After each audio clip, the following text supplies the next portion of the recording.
everyone, this is Sarah and I'm crafting and relaxing. Welcome back, and I hope that everything with you is going well.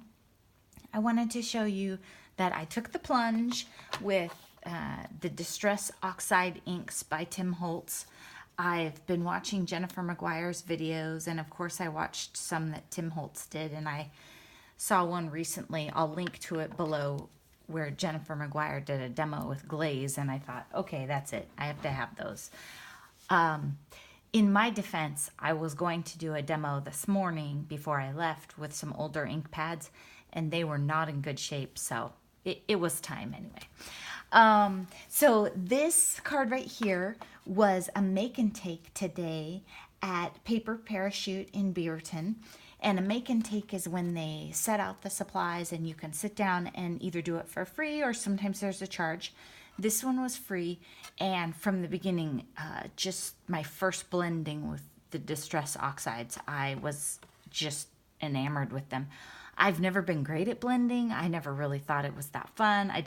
These were great. So this was the make and take. Loved it. It wasn't necessarily the stamps I would have chosen, but in the end, it just all came together and I really enjoyed it. So if you've never been to Paper Parachute or Whimsy's in Beaverton, they're right next door to each other.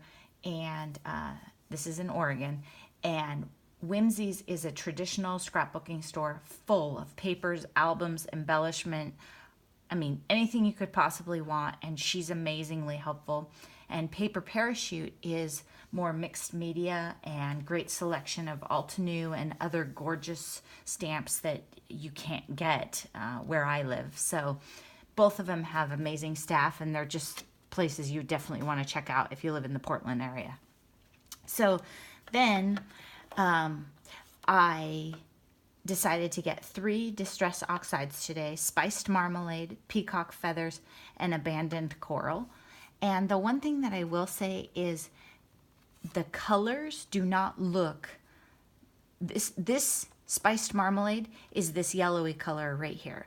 So perhaps when you layer it up a bunch, it looks that color, but as a beginner, it's yellow, not orange, which I think is fine because all of them go great together, and I wasn't disappointed because I had done the make and take and I wrote down the names. If I hadn't, I would have been pretty shocked about the colors when I got them home. So this is the card that I made when I got home. I had planned to do like a frame and stencil. You just never know where it's going to go. So I just played with some techniques and then double embossed them. And I think it turned out pretty fun. And the thing that's really neat to notice is I only bought 3 inks. So while I did use Versamark and black on it, I didn't add any other color except from these ink pads. So that's really interesting to see how it turned out.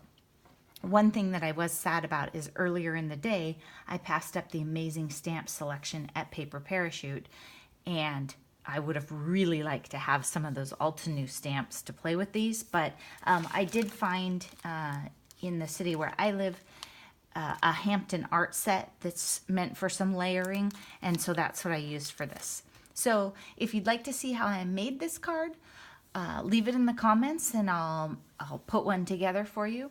And have a great weekend, and I hope that you're taking some time to do something that you love, whatever craft or hobby it is, and really making time for the life that you want to live.